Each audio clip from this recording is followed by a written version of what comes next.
Asdiqa, salam alaikum, bonjour ou bonsoir les amis. J'espère que vous allez bien partout où vous vous trouvez. En tout cas, c'est ce que je vous souhaite et pour le meilleur de toutes les situations et de toutes les circonstances.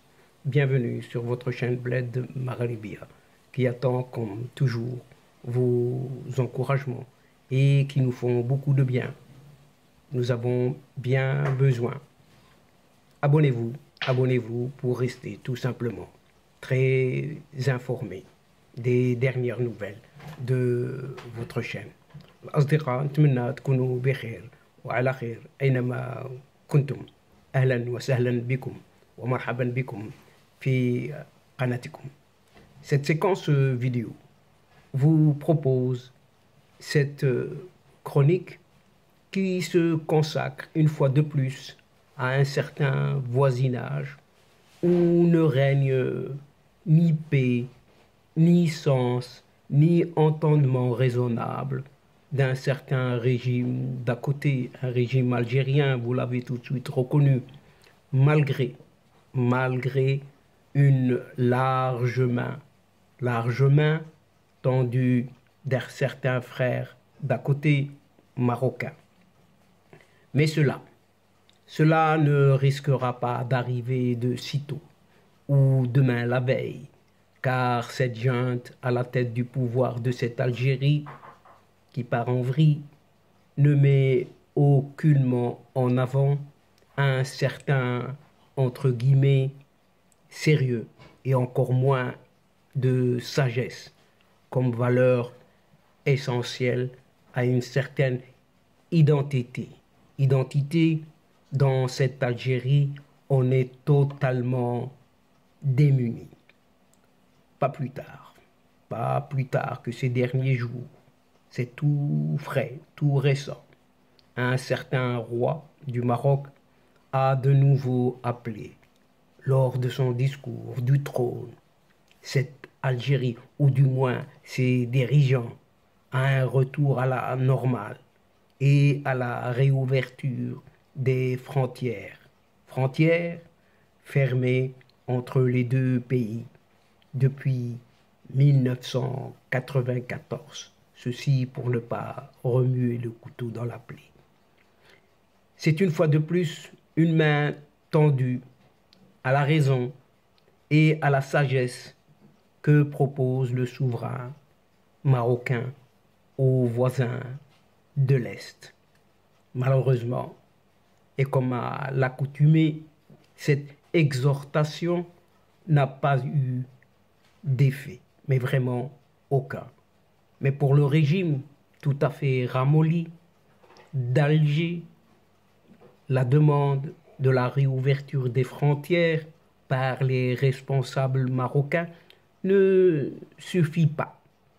Et pour ces généraux, ou plutôt ces vieux crapauds en couche, l'appel incessant à un apaisement fictif par le roi fait l'impasse, tout simplement, sur bien des causes de l'escalade, à leurs yeux, bien en vue et bien entendu.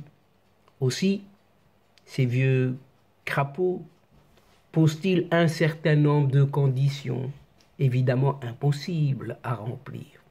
Le Maroc n'étant pas dans l'affaire un vassal d'aucun comme cette Tunisie, par exemple, ou en exemple, ou d'exemple, le royaume marocain a une souveraineté et il le fait savoir tout haut, non déplaise à certains.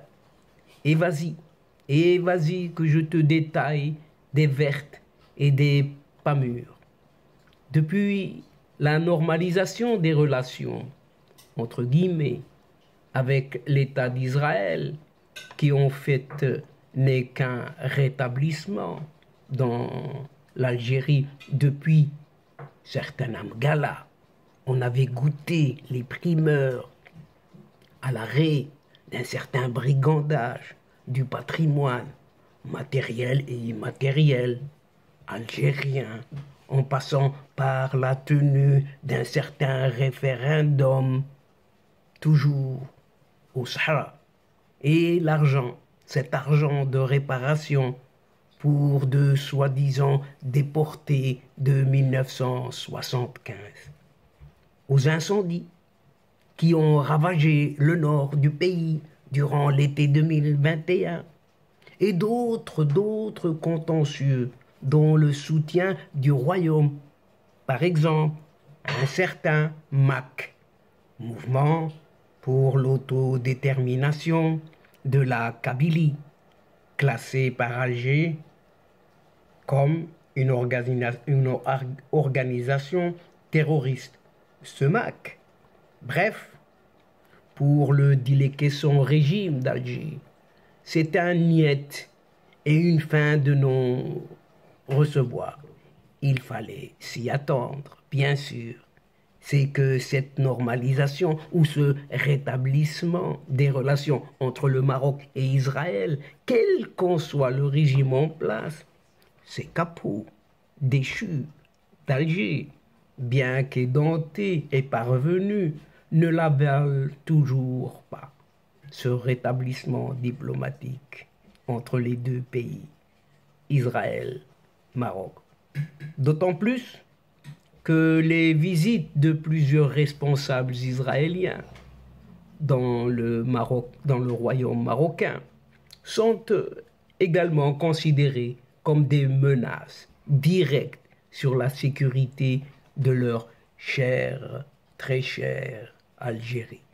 Entre autres, point dénoncé, Alger accuse régulièrement le Maroc d'inonder son territoire avec du cannabis, ce fameux hashish, et de soutenir le terrorisme dans le sud de l'Algérie.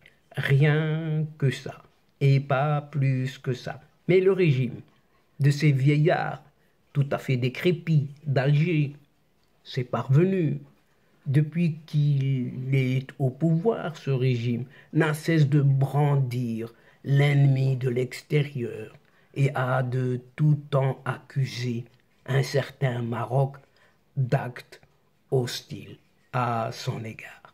Et il a à chaque fois dit réviser les relations entre les deux pays et intensifier les contrôles sécuritaires aux frontières ouest, officiellement et unilatéralement fermées depuis un certain 16 août 1994.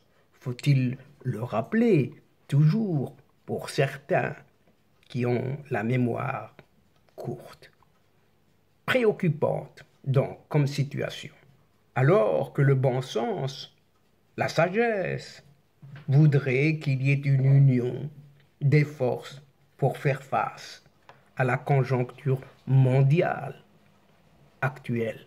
Au lieu de cela, au lieu de tout cela, Alger, en tout cas son régime, se lance dans une guerre de communication avec, comme toile de fond, le Sahara marocain. Et on vous donne dans le mille. Et ce vieux régime d'Alger défend mordicus une cause perdue d'avance, celle de son bambin qu'elle a créé, qu'elle a conçu, approuvé et titré, ce mouvement de mercenaires séparatistes, dénommé Polisario, en l'occurrence, avec une telle frénésie, qui plus est incontrôlable. Cela fait craindre un embrasement à l'intérieur même de cette Algérie, et qu'ils ne voient pas, et ne l'ont jamais vu venir. Cela craint, surtout au regard de ce qui se passe actuellement à l'intérieur de l'ANP. L'ANP, c'est cette armée nationale populaire, ou un air de rébellion de ces vieux crapauds contre ce pouvoir en place, et cette hiérarchie militaire se fait de plus en plus entendre, mais en douceur, calmement. Et cela dit, les tensions entre les deux pays Algérie-Maroc, ont atteint un paroxysme qui se reflète par une course effrénée à l'armement cette fois. Le Maroc, dans l'affaire, cela joue modéré en modernisant intelligemment, silencieusement, tout doucement, mais sûrement son armée et son arsenal militaire. Dans le cas de l'Algérie, les pertes en termes de richesse durant les 30 dernières années dépassent toute logique normale. Avec une hausse de 10%, les dépenses militaires en Algérie engendrent une perte de croissance de 4 à 5% annuellement.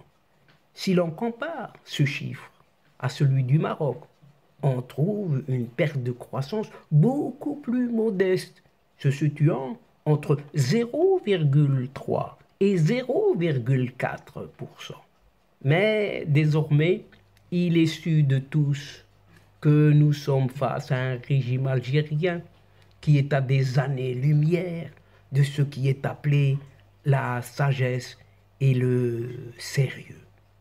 Quant au roi du Maroc, lui a mis l'accent dans son discours à l'occasion du 24e anniversaire de l'accession du souverain au trône de ses ancêtres sur le sérieux comme valeur authentique et essentielle de l'identité.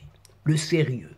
Le sérieux est une qualité qui est associée à la responsabilité, à la maturité et à la fiabilité, et ce n'est pas donné à tout le monde. Puisque les personnes sérieuses sont généralement considérées comme étant dignes de confiance, capables de prendre des décisions difficiles et de respecter leur engagement. Est-ce que c'est le cas de ces dirigeants algériens? La question est posée, car les personnes sérieuses sont également souvent perçues comme étant moins susceptibles de se livrer à des activités frivoles ou inconsidérées. Et il existe de nombreuses façons d'être sérieux. Et certaines personnes sont sérieuses par nature, tandis que d'autres ont appris à l'être au fil du temps. Et les dirigeants algériens ne le sont pas. Et ils ne le sont pas. C'est aussi par nature. Et il n'y a pas de bonne ou de mauvaise façon d'être sérieux. Même en Algérie, tant que vous vous sentez à l'aise avec vous-même et que vous êtes capable de vivre votre vie de manière responsable, ce qui n'est pas le cas non plus, juste dans le pays d'à côté. Si vous souhaitez développer votre sérieux, votre sagesse, il existe quelque chose que vous pouvez faire vous-même, par vous-même, en commençant par soi-même. Tout d'abord, prenez le temps de réfléchir à ce qui est important pour vous, pour votre pays, pour votre famille et à ce que vous voulez accomplir dans votre vie, surtout. Une fois seulement que vous savez ce que vous voulez, vous pouvez commencer à prendre des mesures pour atteindre tous vos objectifs. Soyez également prêts à faire des sacrifices, et pourquoi pas, et à travailler dur pour ce que vous voulez avoir dans l'avenir. Enfin, entourez-vous de personnes capables, compétentes, et qui vous inspirent confiance, et qui vous motivent surtout à être la meilleure version de vous-même vis-à-vis des autres. Être sérieux, être sage, n'est pas toujours facile, mais c'est une qualité. Ce sont des qualités, des valeurs qui peuvent vous aider à réussir dans la vie. Pourtant dire autant pour ces dirigeants à la tête de cette Algérie. Mais si vous travaillez dur et que vous êtes déterminé à atteindre vos objectifs, vous pouvez tout accomplir. Mais est-ce vraiment le cas? Le cas de ce sénile régime, de ces vieux crapauds algériens à la tête de la hiérarchie de cet organigramme, de cette pauvre Algérie qui part en vrille de tous côtés. Dès lors, comme on dit souvent, qui vivra verra. Et en attendant, faut-il totalement en désespérer, sachant que l'espoir fait vivre, y compris en cette Algérie. N'est-ce pas, chers amis? Et donc, mesdames et messieurs, nous sommes arrivés à la fin de cette séquence, tout doucement, mais sûrement. Et avant de vous fixer un autre rendez-vous à une prochaine fois, Inch'Allah, en vous retrouvant avec un immense plaisir. Comme d'habitude, n'oubliez pas de vous abonner les dernières infos pour recevoir les dernières infos de votre chaîne via les séquences vidéo. Et merci, un tout grand merci pour votre participation, pour votre fidélité de nous suivre jusqu'au bout. Mais n'oubliez pas de partager partout où vous êtes et où vous pouvez le faire, tout simplement. Et la chaîne a vraiment besoin de vous. أصدقاء وصلنا إلى نهاية هذه الحلقة وقبل موعد آخر للمرة القادمة إن شاء الله لا تنسوا الاشتراك لتصلكم الفيديوهات أخرى ونشكركم كثير الشكر على مشاركتكم للمتابعة. L'instant, le moment est arrivé juste pour vous dire au revoir les amis et à la prochaine fois Inch'Allah. الأصدقاء السلام عليكم ورحمة الله وبركاته مع السلامة.